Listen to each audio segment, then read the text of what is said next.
नमस्कार दोस्तों, 71वीं बीपीएससी के प्रारंभिक परीक्षा के साथ बिहार में अन्य प्रतियोगी परीक्षाएं जैसे बिहार दरोगा, बिहार एएसओ, बिहार शिक्षक बहाली तथा बिहार मद्य निषेध सब इंस्पेक्टर की जो वैकेंसियाँ आई हुई हैं, इनको ध्यान में रखते हुए बिहार स्पेशल की एक श्रृंखला जारी की गई है। उसकी यह 10वीं कड़ी है, ठीक है।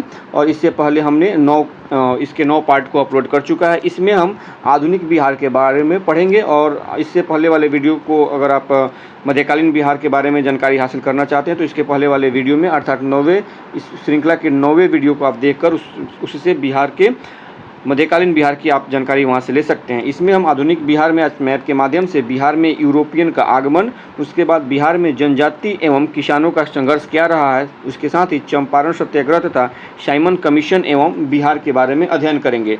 तो अगर आप सभी लोगों को वीडियो पसंद आए तो प्लीज़ वीडियो को लाइक करें, चैनल को ज़्यादा से ज़्यादा सब्सक्राइब करें और वीडियो को अपने दोस्तों के बीच में ज़्यादा से ज़्यादा शेयर करें। तो सबसे पहले आज यहाँ पे जैसे कि हमने बताया, यह जो पुस्तक है महेश कुमार वर्णवाल जी के द्वारा लिखित है। ये वर्तमान में अभी IPS अधिकारी के तौर पर ये कार्यरत हैं और इनका साथ दिया है आदित्य कुमार मनीष ने। और ये जो पब्लिकेशन है ये कॉस्मोस पब्लिकेशन की ये पुस्तक है। तो चलिए एक एक करके टॉपिक को आज पढ़ते हैं। तो सबसे पहले आधुनिक बिहार का हम अध्ययन करेंगे। इससे पहले वाले वीडियो में हमने मध्यकालीन बिहार की चर्चा कर चुके हैं। आज हम पढ़ेंगे आधुनिक बिहार के बारे में। तो सबसे पहले बिहार में यूरोपियन का आगमन कैसे होता है, यहाँ पे पुर्तगाली आगमन के बारे में सबसे पहले बताया गया है। इसमें आप देखेंगे तो पुर्तगाली जो थे वे 16वीं शताब्दी में भारत में आने वाला पहला यूरोपियन था। इसका केंद्र हुगली था, लेकिन बिहार में इनका प्रभाव सीमित रहा। ज़्यादा प्रभाव इनका बिहार में देखने को नहीं मिलता है। इनके अलावा डच और डेनिश भी बिहार में आए हुए हैं। डेनिश अर्थात अभी वर्तमान में डेनमार्क के लोगों को डेनिश कहा जाता है। तो डच और डेनिशों का क्या प्रभाव रहा है बिहार में? 17वीं शताब्दी में डचों ने भारत में व्यापारिक केंद्र स्थापित किया। इनकी पहली कोठी जो थी वो 1632 ईस्वी में वर्तमान पटना कॉलेज की उत्तरी बिल्डिंग है, लेकिन बिहार में इनका प्रभाव सीमित था, ज़्यादा इनका प्रभाव नहीं था। इनके बाद पुर्तगाली आए, उसके बाद डच और डेनिश आए, उसके बाद आते हैं अंग्रेज़ों की बारी आती है। ईस्ट इंडिया कंपनी 17वीं शताब्दी के अंत में अंग्रेज़ों ने भारत में व्यापारिक केंद्र स्थापित किया। वर्तमान में अंग्रेज़ों द्वारा स्थापित फैक्ट्री अब गुलजार बाग पटना में स्थित है, जिसमें वर्तमान में सरकारी प्रेस फैक्ट्री है। यानी बिहार सरकार की अपना वहाँ पे प्रेस फैक्ट्री स्थापित की गई है। कहाँ पे? गुलजार बाग पटना में। इसके बाद अगर बिहार में अंग्रेजी व्यापार की बात करें तो इसने अपनी पहली कोठी यानी अंग्रेजों ने बिहार में अपनी पहली कोठी जो है स्थापित करने का प्रयास 1620 ईस्वी में किया, लेकिन इसे प्रथम सफलता 1651 ईस्वी में प्राप्त हुई। यानी इन्होंने कोशिश किया था 1620 में, लेकिन इनको सफलता 1651 में प्राप्त होती है। इसके बाद डेनिशों की पहली कोठी जो है बिहार में 1774 में डेनिश अर्थात डेनमार्क के लोगों को जो पहली कोठी बिहार में स्थापित करने में सफलता जो मिली थी वो 1774 में इनको सफलता मिली थी, जो पटना सिटी में नेपाली कोठी के समीप स्थित है। इसके बाद अगर महत्वपूर्ण युद्ध और घटनाओं की बात करें तो यहाँ पर हम देखते हैं कि सबसे पहले प्लासी का युद्ध देख लेते हैं, जो कि 23 जून 1757 को हुआ था प्लासी का युद्ध। इसमें हम देखते हैं कि कंपनी की सेना ने रॉबर्ट क्लाइव के नेतृत्व में नवाब सिराजुद्दौला को पराजित कर दिया। इस युद्ध के बाद से अंग्रेजों ने बंगाल, बिहार और उड़ीसा पर अपना प्रभाव बढ़ाना शुरू किया। वहीं पर बक्सर युद्ध की बात करें तो बक्सर युद्ध 22 और 23 अक्टूबर 1764 को बक्सर का युद्ध हुआ था। अंग्रेजों की जो सेना थी उसकी मेज़बानी या उसका निरीक्षण जो था, कमान जो किसने संभाला था, वो मेजर हेक्टर मुंद्रो ने अंग्रेजों की सेना का कमान संभाला था। तो अंग्रेजों ने इस युद्ध में बंगाल के नवाब मीर कासिम, अवध के नवाब शुजाउद्दौला और मुगल सम्राट शाह आलम द्वितीय की संयुक्त सेनाओं को हराया, जिसमें बिहार पर उनका नियंत्रण मजबूत हुआ। ये कितने अफसोस की बात है, एक तरफ अंग्रेजी सेना अकेले और यहाँ पे भारत के 3 जाने माने सेनाएं जो थी वो हार चुकी थी एक बक्सर के युद्ध में। इसके बाद प्रशासनिक और आर्थिक प्रभाव की बात करें तो इसमें प्रशासनिक सुधार क्या हुए? तो प्रशासनिक सुधार में अंग्रेजों ने बिहार में जमींदारी प्रथा को लागू किया, पटना का विकास किया इन्होंने। तो पटना एक महत्वपूर्ण व्यापारिक और प्रशासनिक केंद्र था, इसलिए पटना का विकास भी किया गया। उसके बाद कृषि और उद्योग में देखें तो अंग्रेजों ने नील और अफीम की खेती को प्रोत्साहित किया, खासकर बिहार में। इसके बाद बिहार पर इनका क्या कुल का प्रभाव क्या पड़ा था बिहार में? तो वो शिक्षा में देखें अंग्रेजों का क्या प्रभाव पड़ा। तो आधुनिक शिक्षा प्रणाली की शुरुआत हुई, मिशनरी स्कूल और कॉलेज की स्थापना के साथ प्रारंभ हुआ था। 1770 ईस्वी में बिहार और बंगाल में एक भीषण अकाल पड़ा, जिसके बाद 1770 में बिहार के लिए लगान परिषद का गठन हुआ, जो रेवेन्यू काउंसिल ऑफ पटना कहलाई। 1793 ईस्वी में बिहार में कर्नवालिस द्वारा प्रारंभ अस्थायी बंदोबस्त व्यवस्था भी लागू की गई। 1781 में पटना और गया के क्षेत्र को मिलाकर नया जिला बनाया गया। वहीं पे 1866 की बात करें तो सारण को बांटकर सारण और चंपारण बनाया गया। ठीक है, वहाँ आप इसके आगे देखेंगे तो 1875 ईस्वी में तिरहुत को बांटकर दरभंगा और मुजफ्फरपुर में विभाजित कर दिया गया। तो 1866 में सारण को बांटकर चंपारण बना दिया गया और 1875 में तिरहुत को बांटकर दरभंगा और मुजफ्फरपुर वर्तमान का जो 2 जिला है बिहार का, उसके रूप में तिरहुत को बांट दिया गया। इसके बाद अगर बिहार में जनजाति एवं किसान का संघर्ष देखा जाए तो सबसे पहले यहाँ पे बहावी आंदोलन हमें देखने को मिलता है। बहावी आंदोलन की बात करें तो इसके प्रवर्तक जो थे वो सैयद अहमद थे, या बहावी आंदोलन का जो नेतृत्व करता थे वो सैयद अहमद थे, जिनका जन्म 1786 ईस्वी में हुआ था। वर्ष 1821 में सैयद अहमद पटना आए तथा 1831 में पटना इस आंदोलन का मुख्य केंद्र बन गया। 1831 में बहावी आंदोलन का मुख्य केंद्र क्या था, तो वो पटना था। बालकोट में सिख सेनापति शेर सिंह, तो बालकोट में सिख के साथ युद्धों में सैयद अहमद की मृत्यु हो गई। लेकिन इस आंदोलन का उत्तराधिकारी जो है वो विलायत अली और इनायत अली बने थे। इसके बाद इसके उत्तराधिकारी थे किसके, बहावी आंदोलन का। इसका नेतृत्व सबसे पहले सैयद अहमद ने किया, इनकी मृत्यु हो जाती है बालाकोट में। उसके बाद इस आंदोलन का जो नेतृत्व है वो विलायत अली और इनायत अली ने इसका नेतृत्व संभाला। इस आंदोलन का उद्देश्य जो था वो प्रारंभिक रूप में इस आंदोलन का उद्देश्य मुस्लिम समाज सुधार करना था, तथा बाद में इसका मुख्य उद्देश्य जो है वो ब्रिटिश विरोधी हो गया। बिहार में बहावी आंदोलन का अंत देखें तो अम्बेला अभियान जो 1863 में हुआ था, इसके बाद बहावी आंदोलन का अंत हो गया। बंगाल का फरायजी आंदोलन की बात करें तो बंगाल का फरायजी आंदोलन इससे प्रेरित था, जिसके प्रवर्तक या नियंत्रण जो करता थे वो कौन थे, हाजी शरियतुल्लाह बंगाल के फरायजी आंदोलन के प्रवर्तक थे। कौन थे, हाजी शरियतुल्लाह। इसके बाद वर्ष 1781 में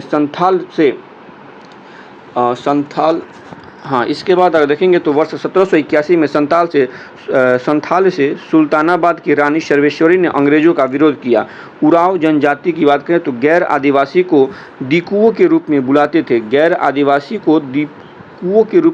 थे, जो जमींदार थे एवं इन जनजाति की भूमि पर अधिकार किया था। वहीं पे वर्ष 1789 की बात करें तो वर्ष 1789 से 1744 में इन दीकुओं के विरोध में उराव जनजाति का यह विरोध तमार विद्रोह के नाम से जाना गया। ठीक है, इसके अलावा अगर देखें हो विद्रोह की बात करें तो हो विद्रोह वर्ष 1820 से 21 तक चला। हो विद्रोह के अंतर्गत हो जनजातियों ने अंग्रेजों के विरुद्ध संघर्ष छेड़ दिया। इसमें आंदोलन का मुख्य कारण देखा जाए तो आंदोलन का मुख्य कारण अंग्रेजों ने इनके ऊपर क्रूर एवं अलोकप्रिय राजाओं का संरक्षण दिया था। ये मुख्य आंदोलन का कारण था। आंदोलन का स्थान देखें तो मुख्य आंदोलन का स्थान सिंह भूमि था। आंदोलन का रूप क्या था, तो यह आंदोलन जो था ये हिंसात्मक आंदोलन था। ठीक है, इसके अलावा अन्य विद्रोह को देखें तो सब इसमें हम देखते हैं कि कोल विद्रोह भी तत्कालीन समय में बहुत ही फेमस विद्रोह था। कोल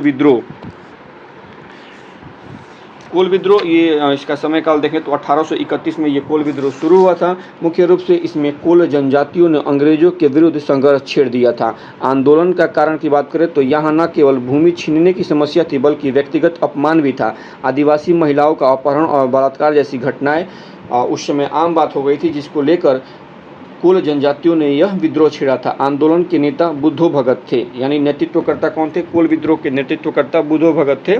और यह इसका क्षेत्र की बात करें, यह किस क्षेत्र में हुआ था, तो छोटा नागपुर, सिंह भूमि और रांची जैसे क्षेत्रों में इसकी शुरुआत हुई थी। अगले विद्रोह की बात करें तो संथाल विद्रोह जिसकी शुरुआत 1855 में हुई थी। संथाल जनजाति ने संगठित होकर विद्रोह किया।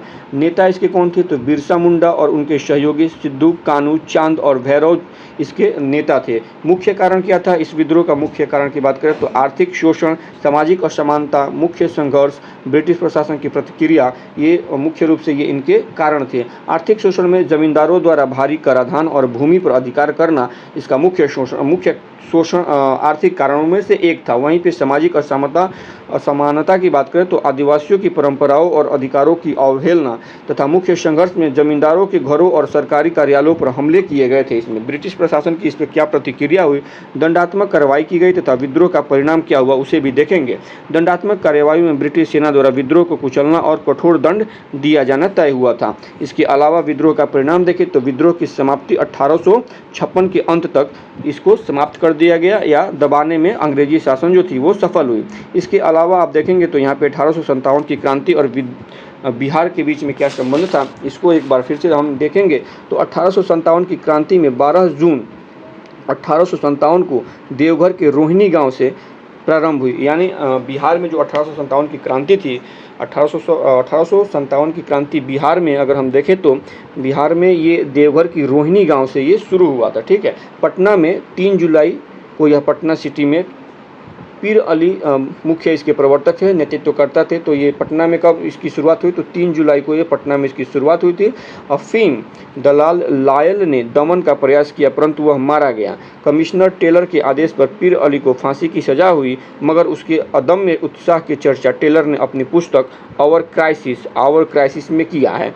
इसके अलावा 25 जुलाई 1857 को मुजफ्फरपुर दानापुर में सैनिक विद्रोह हुआ। इन्होंने शाहाबाद जिले में प्रवेश कर जगदीशपुर के जमींदार बाबू कुंवर सिंह से मिलकर विद्रोह किया। कुंवर सिंह ने जगदीशपुर में बंदूक एवं गोला बारूद बनाने का कारखाना खोला एवं सर्वप्रथम आरा पर अधिकार किया। इसके अलावा अवध के शाह ने कुंवर सिंह को आजमगढ़ किले के लिए फरमान भेजा था। दिसंबर 1857 में कुंवर सिंह और नाना साहब ने कानपुर में अंग्रेजों के विरुद्ध युद्ध किया।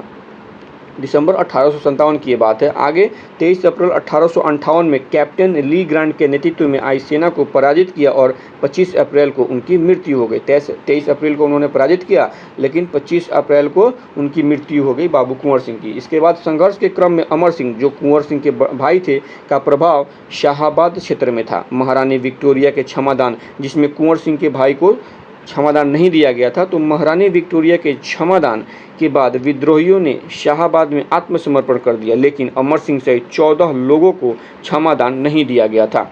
इसके अलावा इस विद्रोह के अलावा विरसा आंदोलन की बात करें जिसकी शुरुआत 1875 में हुई थी, तो विरसा आंदोलन का प्रभावित क्षेत्र अगर देखें तो रांची की तमार थाना के अधीन चालकंद गाँव में इसका एक तरह से इसकी शुरुआत की गई थी। उसके बाद अगर देखें आंदोलन का मुख्य कारण क्या था, तो इसका आंदोलन का मुख्य कारण भूमि अधिग्रहण तथा शोषण था। वहीं पे धार्मिक उपदेश को बात करें तो बोंगा जो कि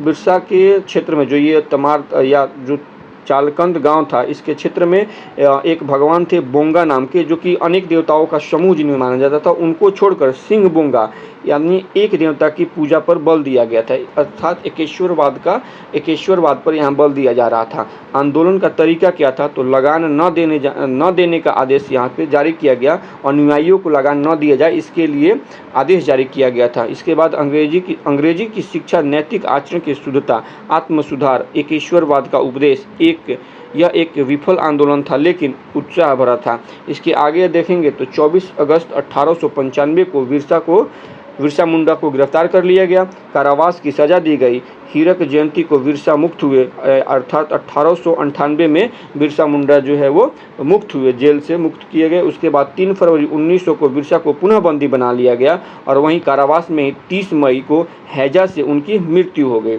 इसके अलावा बिहार में अगर देखें तो बिहार प्रांत की मांग अब यहाँ से उठने लगी थी। बिहार प्रांत की मांग में अगर देखें तो 1894 ईस्वी में बिहार टाइम्स पत्रिका का प्रकाशन, जिसमें बिहार की एक पृथक राज्य के रूप में मांग की गई थी। इसमें शिक्षित मुसलमान एवं कायस्थों का भी योगदान था। 1905 में विभाजन का निर्णय कर्जन के द्वारा किया गया था। यहीं इसी मांग के बाद विभाजन के बाद जो कर्जन के द्वारा विभाजन के लिए कहा गया था, तो इसको लेके बंग भंग विरोधी आंदोलन शुरू हुआ और उसमें बिहार का क्या योगदान रहा इसको देखते हैं।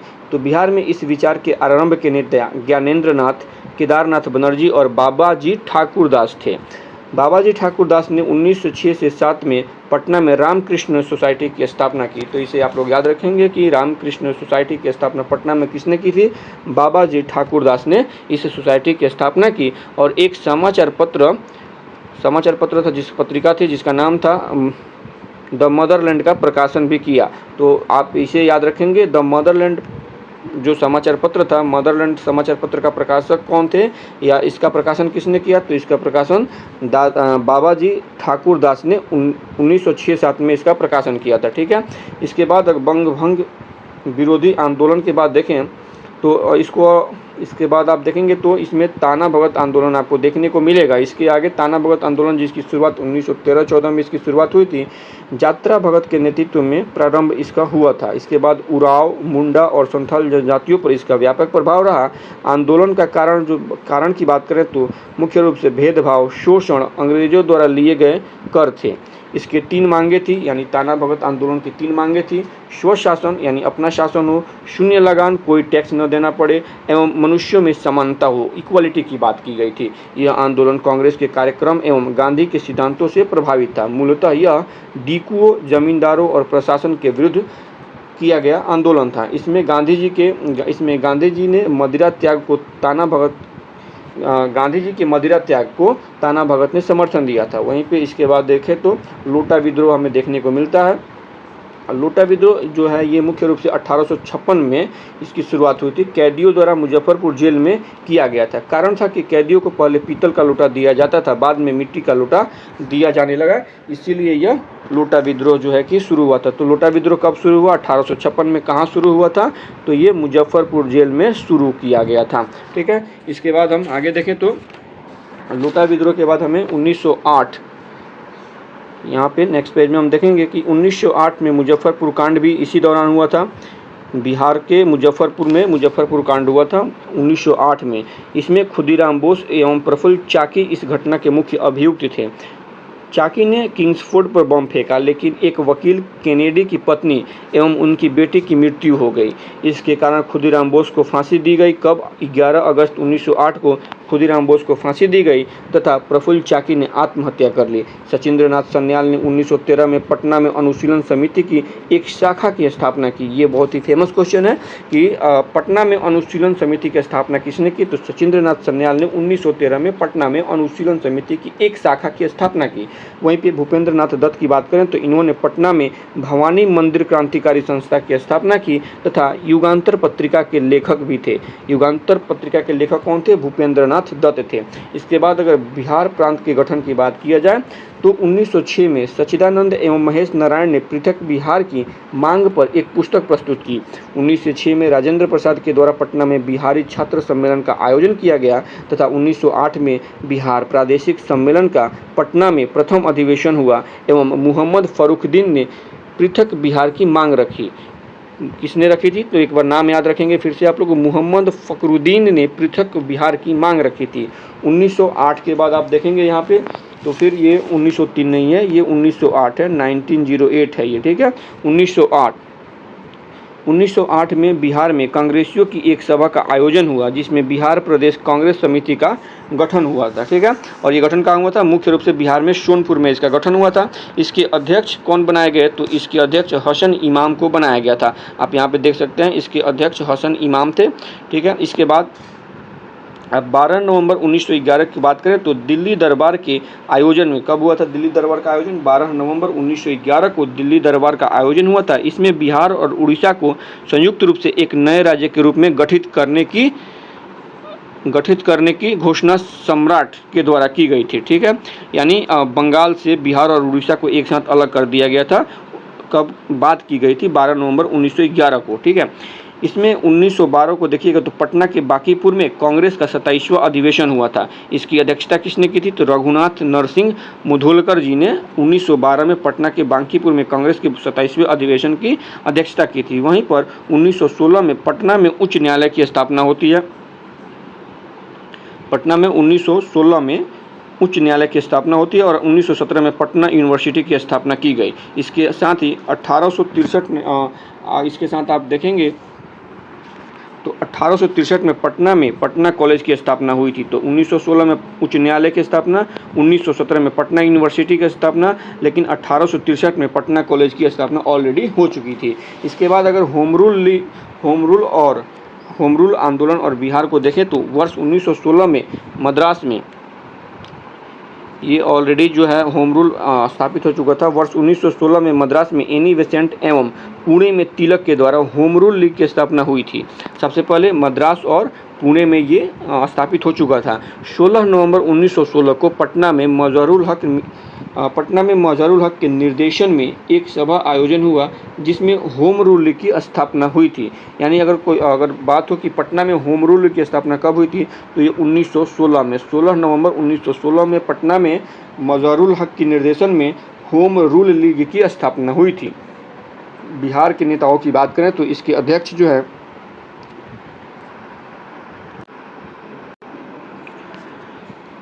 इसके अध्यक्ष मज़ारुल हक बने और इसके उपाध्यक्ष सरफराज हुसैन बने थे। मुजफ्फरपुर में होम रूल की स्थापना जनकधारी प्रसाद ने की थी। यानी पटना में आप देखिएगा तो पटना में मज़ारुल हक ने होम लीग की स्थापना की। मुजफ्फरपुर में जनकधारी प्रसाद ने होम रूल की स्थापना की। वहीं पर वर्ष 1918 में एनी बेसेंट ने 2 बार बिहार का दौरा किया, 18 अप्रैल को प्रथम बार और 25 जुलाई को दूसरी बार। यहाँ पे इसके आगे हम देखते हैं चंपारण सत्याग्रह में बिहार का क्या योगदान रहा है।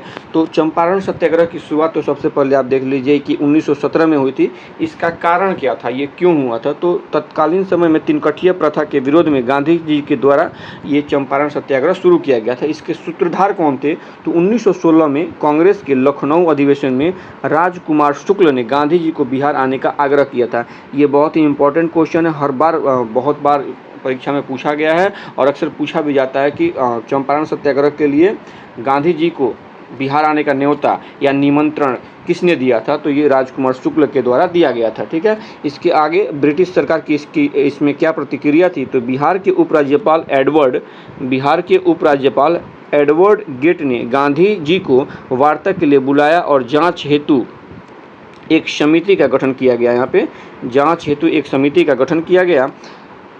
इस चंपारण एग्रेरियन कमेटी के सदस्य गांधी जी को भी बनाया गया था। ठीक है, एक समिति का गठन किया गया था जिसका नाम था चंपारण एग्रेरियन कमेटी और इसमें गांधी जी भी इसके सदस्य थे। इसके अलावा समिति की अनुशंसा पर तिनकठिया प्रथा को समाप्त कर दिया गया एवं किसानों का लगान भी कम कर दिया गया। चंपारण सत्याग्रह के दौरान गांधी जी की रक्षा बतख मियाँ ने किया था। इसमें ये एक बात सामने आती है कि गांधी जी को खीर दिया गया था खाने के लिए और उसमें शायद पॉइजन मिलाया गया था, तो जिसको बतख मियाँ ने मना कर दिया था खाने से। तो वहाँ पे गांधी जी की रक्षा जो है बतख मियाँ ने किया था। इसके आगे आरंभिक कुछ किसान आंदोलन की बात करें तो इसमें जून 1919 में स्वामी विद्यानंद ने दरभंगा महाराज के विरुद्ध मधुबनी के किसानों को एकत्र किया। कालांतर में कुछ मांगे स्वीकार कर ली गई और आंदोलन शिथिल पड़ गया। यहाँ पे खिलाफत आंदोलन और असहयोग आंदोलन 2 मुख्य रूप से यहाँ पे आंदोलन हुए थे, जिनके उद्देश्य आप यहाँ पे अलग अलग देख सकते हैं। खिलाफत आंदोलन का जो मुख्य उद्देश्य था वो तुर्की के सुल्तान एवं ऑटोमन साम्राज्य के विरुद्ध मित्र राष्ट्रों के व्यवहार का विरोध करना था और असहयोग आंदोलन का जो उद्देश्य था वो ब्रिटिश सरकार के ऊपर संवैधानिक सुधारों को करने हेतु दबाव बनाने का मुख्य इसका उद्देश्य था। इसके अलावा हम आगे देखें इन चीज़ों को तो वर्ष 1912-13 में यूरोप में बाल्कन युद्ध हुए थे।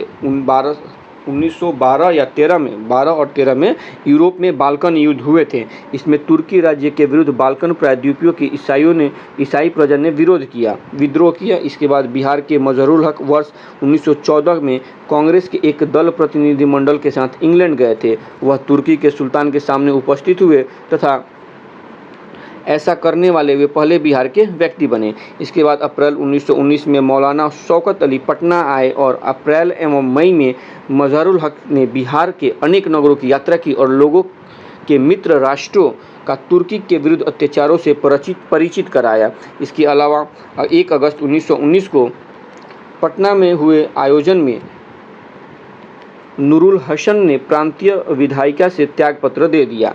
फुलवारी के शाह बमुद्दीन ने शमसुल उलेमा की उपाधि त्याग दी और शाह सुलेमान ने अवैतनिक दंडाधिकारी का पद त्याग दिया। बिहार में असहयोग आंदोलन वर्ष 1920 में प्रारंभ हुआ। असहयोग आंदोलन के क्रम में मज़ारुल हक, राजेंद्र प्रसाद, ब्रजकिशोर प्रसाद, उसके बाद मुहम्मद सैफी दाऊ और अन्य नेताओं ने विधायिका के चुनाव से उम्मीदवारी वापस ले ली। वहीं पर राजेंद्र प्रसाद के भाई राय साहब ने आंदोलन के दौरान राय साहब की उपाधि लौटा दी और अवैंतिक मजिस्ट्रेट के पद से त्यागपत्र दे दिया।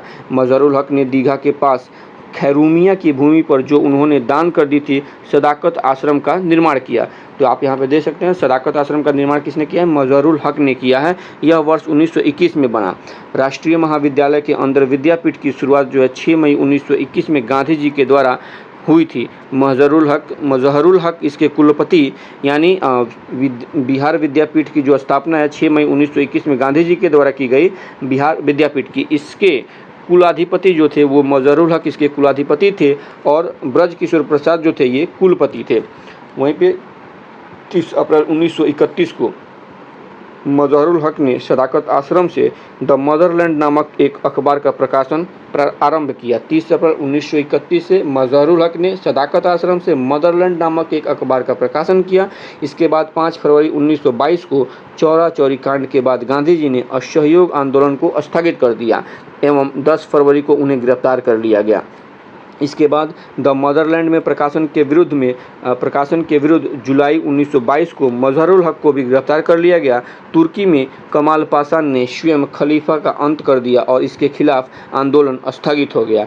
सबसे अधिक प्रभाव की बात करें तो तत्कालीन मुजफ्फरपुर एवं शाहाबाद जिले में पड़ा। पटना इसका मुख्य केंद्र रहा। वहीं पर असहयोग आंदोलन के क्रम में फुलवारी में मौलाना सज्जाद द्वारा इमारत शरिया संस्था का गठन किया गया जो अभी भी सक्रिय है। इमारत शरिया। इसके बाद देखेंगे कि असहयोग आंदोलन के दौरान भागलपुर जिला में दीप नारायण सिंह, मुंगेर में मुहम्मद जुवैद और मुंगेर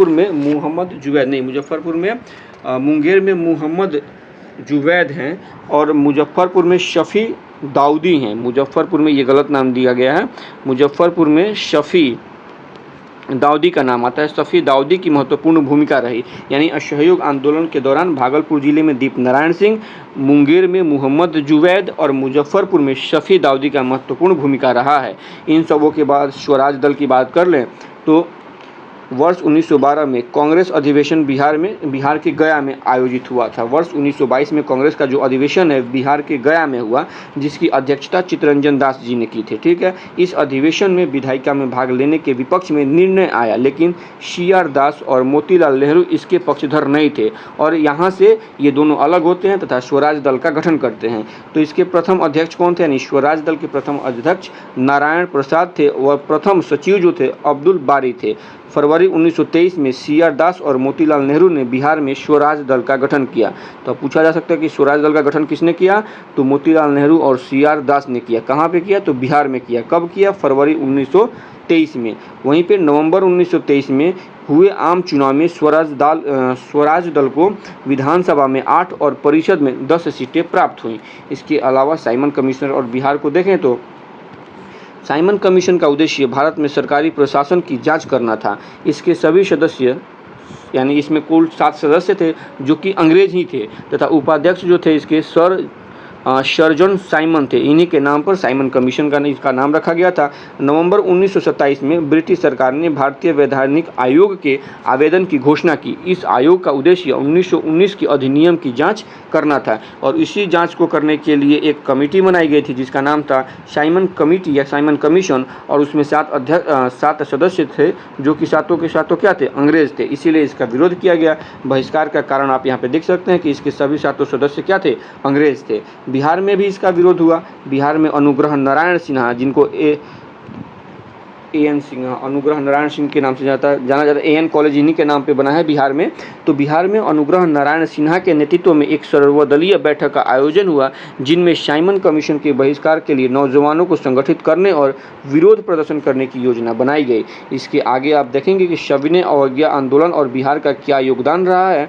तो वर्ष 1929 के कांग्रेस अधिवेशन जो कि लाहौर में हुआ था में सविनय अवज्ञा आंदोलन को चलाने के प्रस्ताव पारित किया गया। इसके अध्यक्ष जवाहरलाल नेहरू थे। इसी में पूर्ण स्वराज का प्रस्ताव भी रखा गया था। यानी कह सकते हैं कि 1929 के कांग्रेस अधिवेशन जो 1929 का कांग्रेस अधिवेशन लाहौर में हुआ, इसमें सविनय अवज्ञा आंदोलन को पारित किया गया और 1929 के कांग्रेस अधिवेशन जो लाहौर में हुआ था इसकी अध्यक्षता जवाहरलाल नेहरू ने की थी और इसी में पूर्ण स्वराज का प्रस्ताव भी रखा गया था। इसके आगे देखेंगे तो गांधी जी गांधी जी की 11 सूत्री मांगे थी, जो कि गांधी जी की 11 सूत्री मांगों को न मानने के परिप्रेक्ष्य में सविनय अवज्ञा आंदोलन की शुरुआत का निर्णय लिया गया था।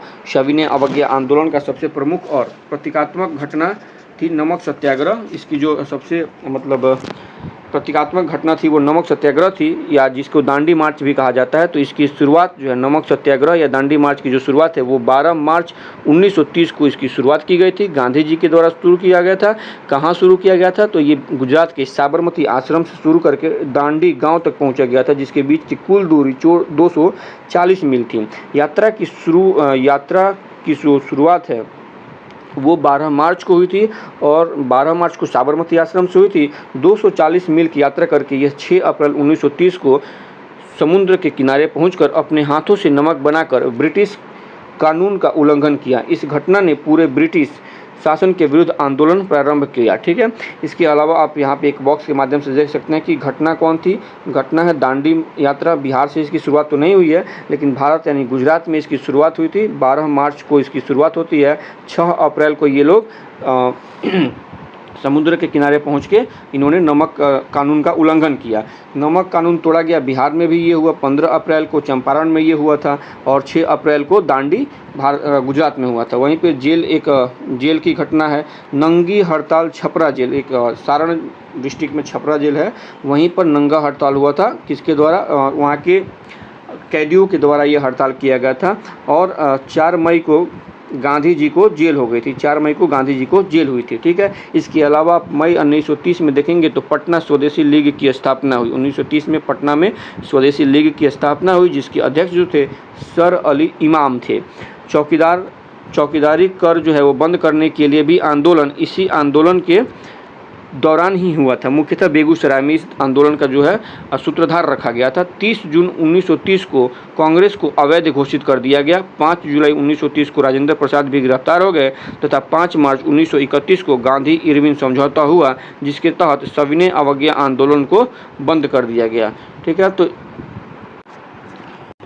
तो फिलहाल वीडियो बड़ी ना हो इसलिए आज इस टॉपिक को यहीं पे ख़त्म करते हैं। कल हम फिर किसान सभा के साथ इस टॉपिक को शुरू करेंगे। किसान सभा में कुछ अन्य संगठन भी हैं, उसके बाद विदेशी यात्री कौन कौन से भारत में आए हैं उनकी भी चर्चा हम अगले वीडियो में करेंगे। तो फिलहाल अगर वीडियो अच्छी लगी हो तो प्लीज़ वीडियो को लाइक करें और कल फिर मिलते हैं कुछ अलग टॉपिक के साथ। तब तक के लिए अपना ख्याल रखें, अपनी तैयारी को तेज़ करते रहें। धन्यवाद।